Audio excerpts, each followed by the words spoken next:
you're tuned in live at Above the Bar, Bring You Justice Edition. It's a show dedicated to law students and the general public by attorneys and legal professionals in order to inspire and promote the positive culture of the law. I've had an opportunity to meet several individuals that inspire me, and I wanted to take it upon myself to be able to handpick individuals who constantly contribute to the legal profession. And today we have a special guest. His name is Attorney Omar Vargas. And I'll tell you a little bit about Attorney Omar Vargas. He has a vast legal experience with the expertise in immigration and criminal defense. He originated from Corpus Christi. He adopted Houston as his home, so H-Town is now his home. He graduated from the University of Houston downtown. I also went over there. I went to University of Houston downtown.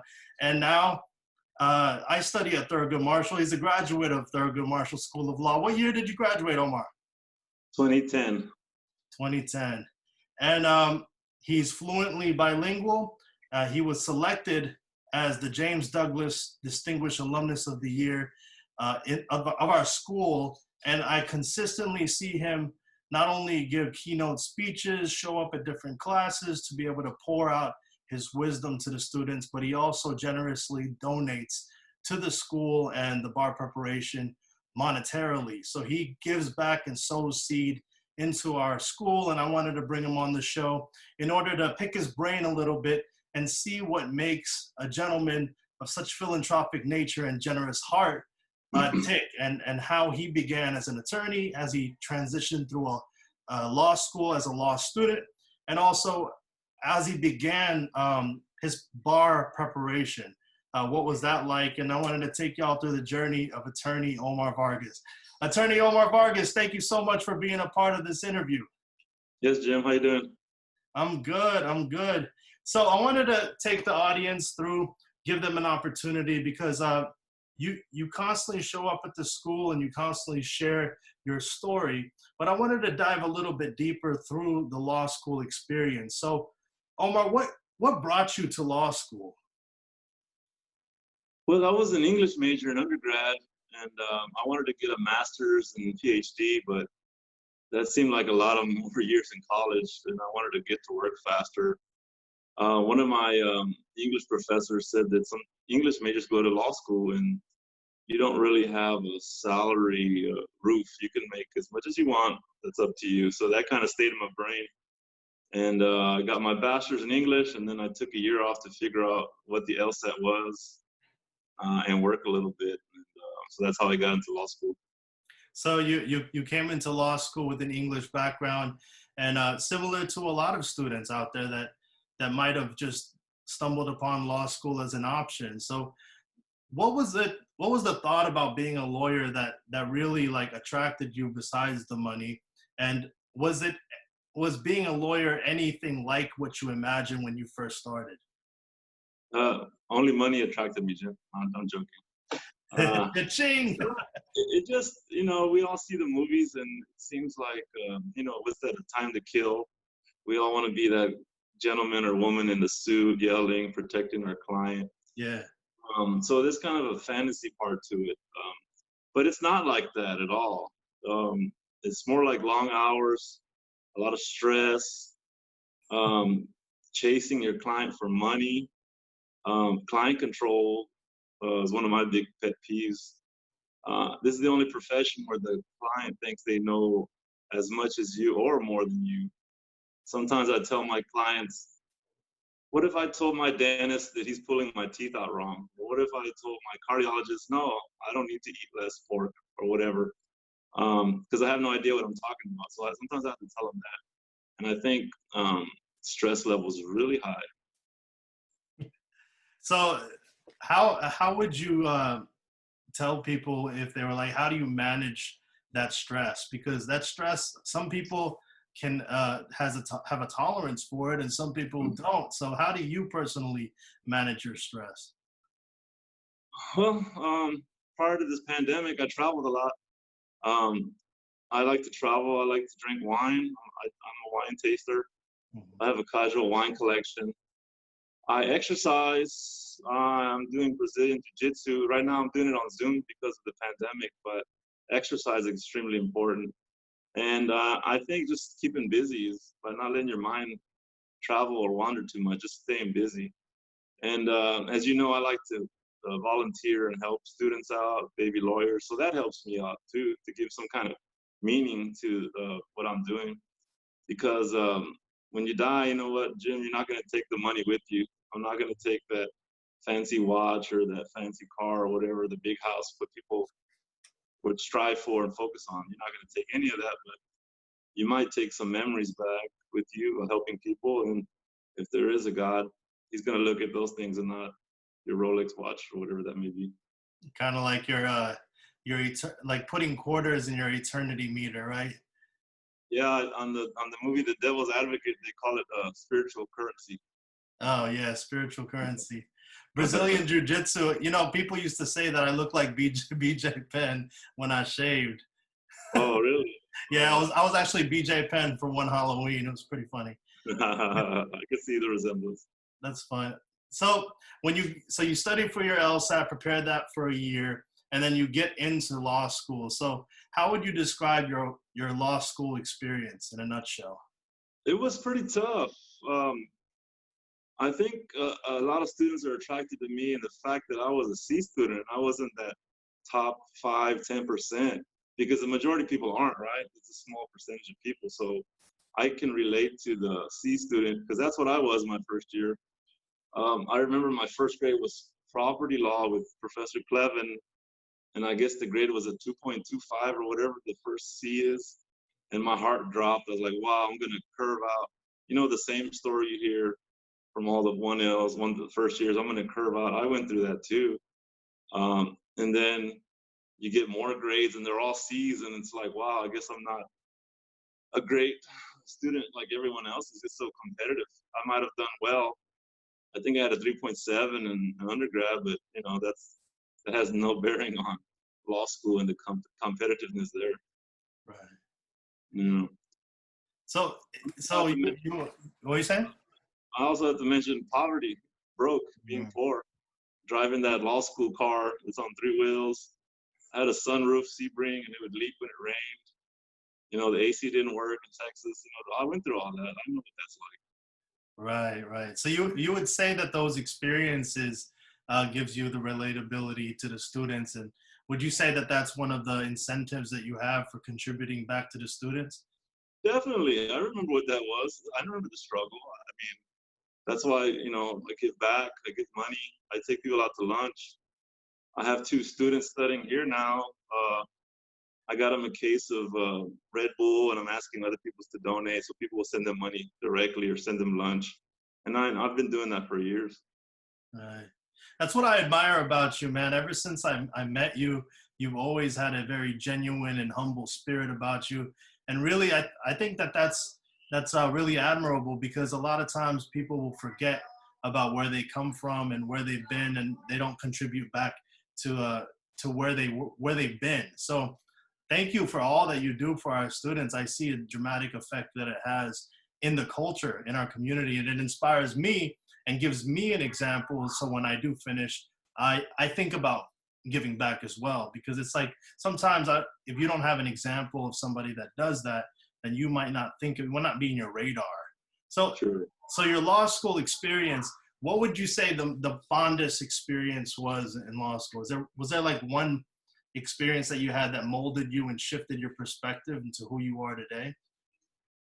I don't know if there was one perspective. I think the whole stress of it and the whole graduating and passing the bar, I think that kind of made me stronger, I guess, thick-skinned. But I really have to say class of 2010 was an amazing class. All my section mates, we're section 3, the best section, right? I'm Class of section 3. I know. So those are all still my best friends. I'm glad I graduated in 2010. Our bar passage rate was 75 back then, Jim. Wow. Double of what's been going on these past days. So I'm really proud of my classmates that we all achieved that under the same circumstances as students today. Same professors, same level of poverty, kids, single mothers, all the same thing. So down to the nitty gritty, I want to know about your experience with those classmates and the camaraderie that you built with them. What would you say were some of the variables that contributed to your high bar passage rate? We were all very competitive. Um, it was really annoying. You know how you might have that one person trying to be in the upper echelon. Everybody was raising their hands. Everybody was trying to get the brief. It was annoying. It was so annoying. So you either had to run with it or drown. So I don't know why our classes, I mean, everybody was Section 2 who did tremendous in 2010 as well. So the competitiveness brought the best out of everybody. That's correct. And I also have to say that I don't think social media was as big as it is now. Whenever I go to school and I'm sitting in a professor's class, I see everybody on their phone. Even when I'm speaking, I see people on their phone. So I can imagine there's too much of that going on and not paying attention. Well, I joined Judge Walker's bar baby prep class. She called us bar babies. It was extracurricular. We met after class once a week. She gave me a program, an outline. It was like a small wolf pack. It was pretty difficult. She made us study 12 to 14 hours a day once classes ended. But in reality, I started in February and I was doing 5 hours a day above my class study already. And I was taking Barbary at the time. So Barbary gave us the schedule for the 6-week course or whatever, how many weeks it is. So for example, Monday, on the first day you did torts and criminal, and then Tuesday, property and whatever. So I did that schedule twice before I walked into the actual Barbary class. So it was like a refresher. I had already seen everything. Wow. So I was already, I walked into Barbary with a momentum rather than me just graduating and, you know, we all party that weekend and then Monday it's game time. I was already kind of in the rhythm of that already. Right. So from February until you graduated, February, March, April, May, June, July, about 5 months, you had reviewed everything and gotten prepared. And so the second time it was actually a review for you. Correct. But I mean, everybody's different. I tell students, listen to yourself, don't listen to other people. I have to kill something twice before I eat it. I'm over, I overkill. I run things over twice before I move forward. And that's the way I even work now today. Some people don't need to study that much time. Some people just didn't even pick up a book until that Monday after graduation. Right. But that was Walker's program, and it was pretty successful. We were all pretty successful. Right. Judge Walker is amazing. She's one of the game changers for me too, because I was in the LEAP class prior to law school. Okay. So what was your experience right out of law school? After the bar? Yes, sir. Well, you gotta, once you take the bar, you're kind of in limbo till November if you're taking the July bar, because you have a JD, but you don't have a license to practice the law, so nobody wants to hire you. I always suggest people get a job their last year and just ride it out. Take a break for bar prep and then go back. And if they don't want to hire you for an associate, that's fine, but you need a job because you go from 100 miles per hour to 0 after the bar exam. But I had a job. I continued working. After the bar exam, I went back to work and I worked 40 hours. And then my results came, and that's when I got fired from my clerking job because I was overqualified for the position. Oh. And so what made you decide, instead of taking the route to work for somebody or a big firm, what had you make the decision of going on your own and starting your own practice? I kind of always knew that I wanted to do my own thing. In 2008, we had a bad economy, so kind of like not as bad. I don't remember it anymore, but it was no jobs, nobody was hiring. Actually, people were getting fired. So I walked into that, like what you guys are going through today. But I always had it in the back of my mind that I would do my own thing. And I remember I was so broke and so stressed that I just asked the Lord to send me traffic tickets or whatever, just to make $1. I'll do whatever I have to do to not be poor anymore. So I just did my own thing. My first case was a traffic ticket, and I was so nervous. I remember walking in there, but I was like 2 weeks old, like baby lawyer. And speaking of the coronavirus and how much it's impacted our economy and how the current students are graduating into this particular economy, what advice would you give a current graduate and somebody that recently passed to the bar? You know, that's tough. It's so strange. I usually hire law students for the summer. I'm not, because I don't have the business, and my staff now is not 100% comfortable with bringing in people into the office yet, right? You know, that's a tough one, because there's no court, so it's not like I need to send a baby lawyer to court. I don't know, man. I guess I would just do my own thing because they're not hiring. I guess I would do what I should.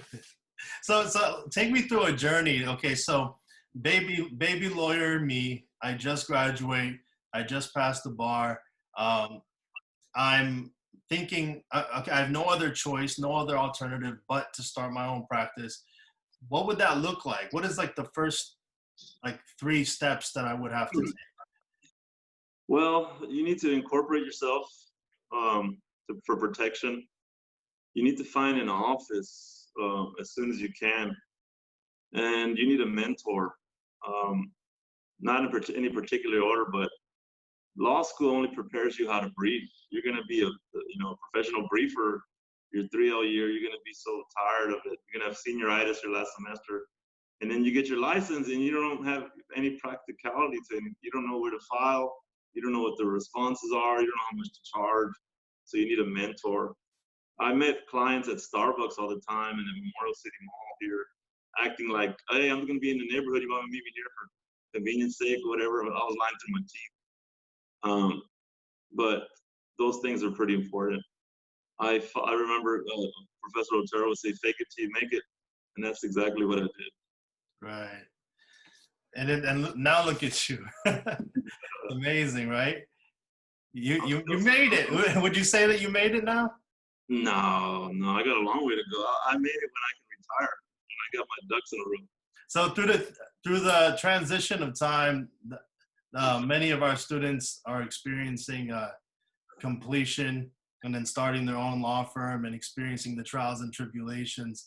I wanted to share with the audience, because a lot of students might have apprehension of approaching a mentor or networking with an individual. Like, what would you say to somebody who's afraid to approach somebody or who's not used to it? Because there are people that don't have the experience and they might be intimidated by a prestigious attorney. So what would you recommend to somebody that might be intimidated or kind of like don't have the experience of doing that? Get over it, because you're going to fail. Just get over it. You made it this far. What are you going to do? You get over it. I'm sorry. You left the comfort zone when you got accepted to law school and you walked in that door. Your life is over at that point. So you have to get over it. At least now you have social media where they have groups and chats. Even I use those things to ask questions from other lawyers. We brainstorm like that. So students or baby lawyers can easily get into those groups and ask questions and even say, hey, I need a mentor. Who's going to mentor me? And then somebody will rise to that. Right. So, okay. So once you pick up a mentor, right? So that's an opportunity in itself. It's an honor to be able to take somebody that has experience and learn from them and to have them share their time and their energy with you and even their money buying you lunches and contributing to your life in a positive way. What qualities would you say makes the best type of mentee? Hungry, not scared. Lawyers want somebody that's going to pick up the file and run. I don't have time to teach you everything, because if I had that time, then I wouldn't need you. So initiative is really important. Of course, there's a big learning curve that I see, but grab the file and run, hit the floor running. Don't be afraid, even though you're dying inside. My first trial, I just died inside, and I couldn't find my exhibits. I couldn't talk. I was stuttering, But now I'm like, sometimes I don't even fully prepare for court all the time because I kind of know the case and I can just make it because I know how this works. But you gotta run with it. I think that's one of the most beautiful things about life in general. It's like a, you know, hollering at a girl, but when you're single or whatever, you know, or riding a bike or going swimming, it's like the butterflies are gonna be there, but the more and more you do it, the more you discover more about yourself. And I love that. I love that you really share the fact that you were nervous and you did stutter, and you know you were where everybody is, because a lot of times attorneys like to not disclose that information because they're perfect. No, it's not true. It's the opposite. I have a federal sentencing hearing on Friday, and anytime I go to federal criminal court and I see the marshals walking around, I get scared, man. My nerves kick up just because it's so quiet in there. It's not like family, state court, or criminal court. Everybody's running around yelling. You can hear a drop of a pin in there, and I see the marshals clenching their guns, and I'm like, I get scared in there. Even today, I got one on Friday. I'll be nervous. I guarantee that. What do you do when you're feeling those sensations come up and bubbling up? Is there like something that you do, a mantra you say, a song you listen to? Lately I've been listening to heavy metal on the way to court. Yeah. Yeah. It's like, But afterwards, I usually treat myself to a nice lunch, and I try to focus on what I'm having for lunch or what I'm doing that weekend or something else. nice, nice. What is your favorite place to eat in Houston? Well, I guess it would be Papa's Steakhouse, the Galleria one, because of the wine menu. It's fantastic, exquisite, it's exotic. I've taken some student. I took a student there, and he said, uh, "This is the greatest meal I've ever had in my life." Man, that must be rewarding. What connection do you have to the importance of mentorship and giving back? I know earlier you mentioned that you know what it's like, but for the audience out there that asks why, Omar, why do you give back so much? Like, what is it inside of you that really ticks? I don't know. When I could afford a law student, I just thought about hiring some from our school to give them an opportunity, because hiring law students is not it's not advantageous to the employer because there's a lot of learning curve, and then you're going to pay them, maybe you're going to lose money, and then they leave. So they leave, they work for 2-3 months, and then they're gone, right? So when they start learning, they probably leave you. But I started doing that probably 2 or 3 years into my career, and then it just kind of grew. One day I thought I need to make a scholarship, because I remember studying for the bar. I remember one weekend I didn't have any money for gas, so I just stayed home. I usually like going to the library, but I remember I didn't have any gas money. It was kind of sad. And with my friends and I, we would meet at the library and we'd eat off the 99-cent menu at Wendy's. One day we'd have the mystery chicken nuggets. The next day the French fries. The next day a burger, right? So we kind of did that. So I thought I need to create a scholarship for these people. Then I started taking them out to lunch, started mentoring students, started hiring more. I started this last year, annual headshot donation. I'm taking professional photos of students for their Those look social great. media. Yeah, we use yours for the flyer, right? Those, Yeah. yeah, That's exactly. there's some Um, sweet pictures. Yeah. yeah, they need that. They need that. They don't have the money, or some of them don't even think that far ahead, right? But they look great. Um, I help people get jobs. I give people jobs. I got a good connection with Judge Maldonado. She's an alumni family judge.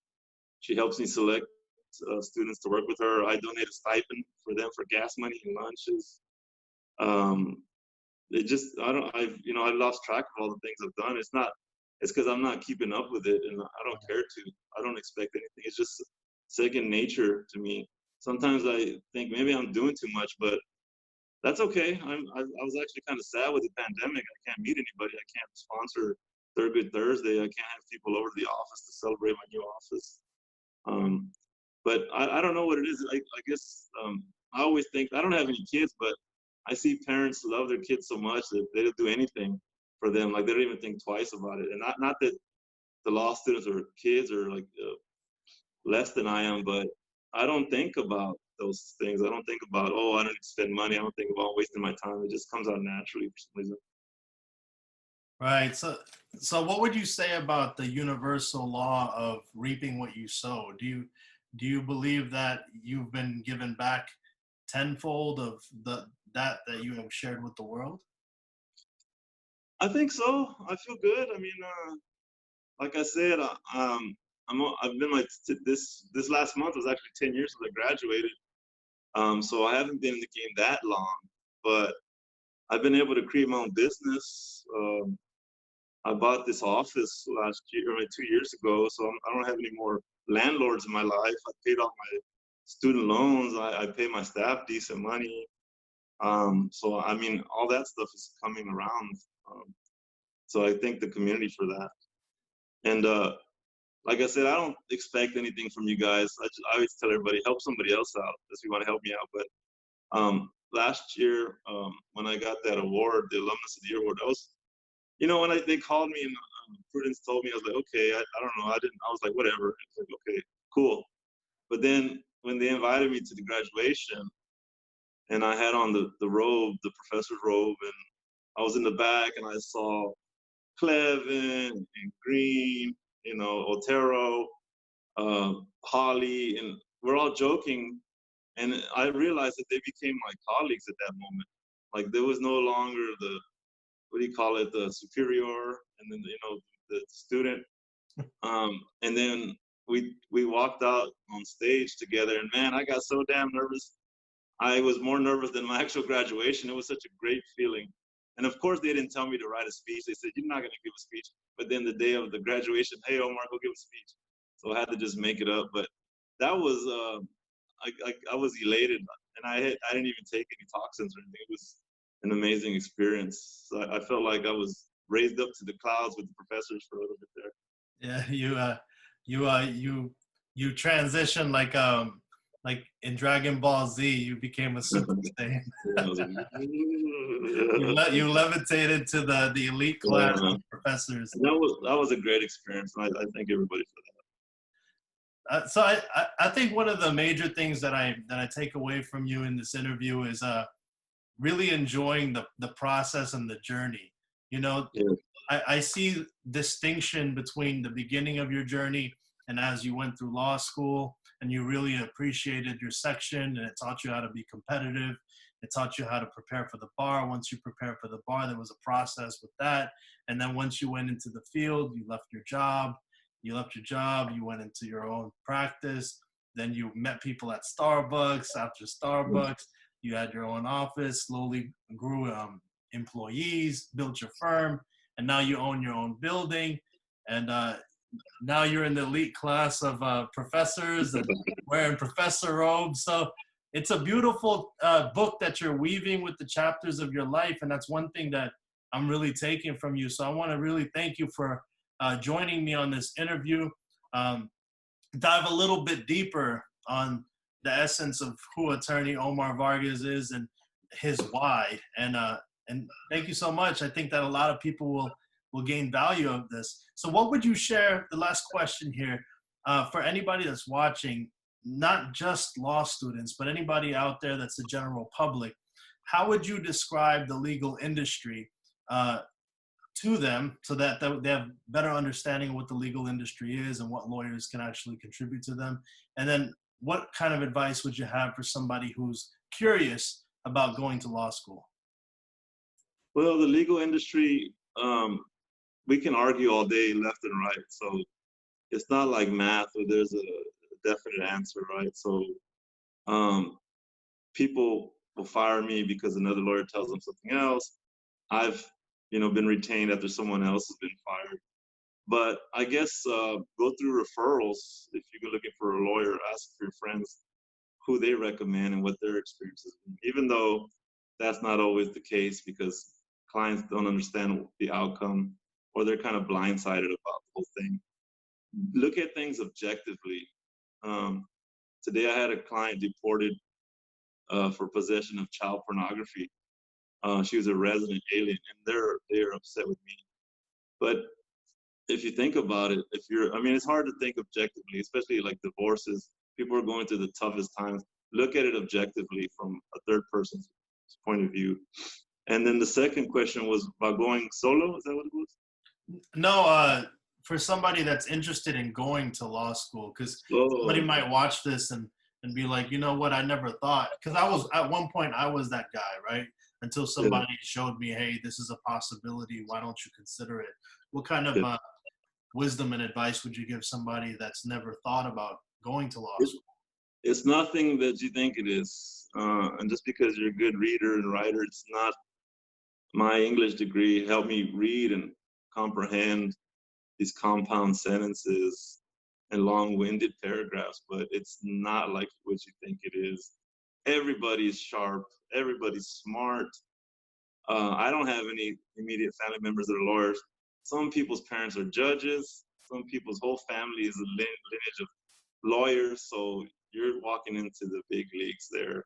And I also think do what makes you happy. I always tell the students, if you don't want to be a litigator, that's fine. If you don't want to do criminal, that's fine. Do what makes you happy. You want to go teach with your degree, it's your degree. Don't let anybody tell you what you should do. You define your own happiness. And also set goals for yourself and reach them and get more goals. But don't be greedy. That's one thing I tell people. Don't be greedy. Very good. Don't be greedy, ladies and gentlemen. Attorney Omar Vargas, thank you so much for being a part of the show. I just wanted to take this time out to thank you, because personally, I truly do have love and I appreciate everything that you do for our school and picking up our morale and being a part of our community, because you are definitely somebody that's inspiring to many people there. And I wanted to make a big shout out to Thurgood Marshall School of Law. If it weren't for Thurgood, I wouldn't have an opportunity to go to school and become an attorney. So thank you so much to all the alumni, the administration, and everybody that's diligently contributing to our legal education. Omar, thank you so much for being a part of the show, and I'm going to be sharing this out to everybody. If people want to get in touch with you, how can they get in touch with you, and how can they learn more about you? Add me on Facebook and just private message me. Okay, cool. So once again, it's Omar Vargas, OMARVARGAS. Attorney Omar Vargas, thanks for your time. I appreciate you. Thank you, Jim. See you soon. All right, take care, sir. Bye.